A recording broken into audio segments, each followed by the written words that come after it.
So in today's video, I'll be showing you how to change language from Mafia 2 from Russian to English. So first of all you need to do is just go to follow the links that I will leave in the description. You will need to follow two links. First to install the first part and second to install the second part. And then what I want you to do is just to extract those two folders that you have downloaded in one new file called the new folder. Make sure to extract it well. It will contain all these files.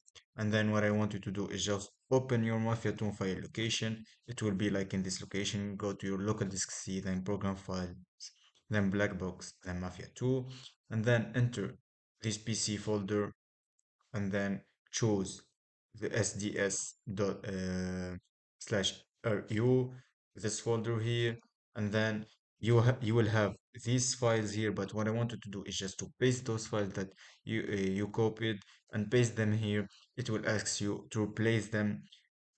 Clicking continue, but if it didn't ask you to replace them, make sure to delete the older files and then paste those new files, and then you will be able to change or to fix the problem of Russian language in your game. So that's all. If you like this video, please don't forget to subscribe, hit the like button for more tutorials.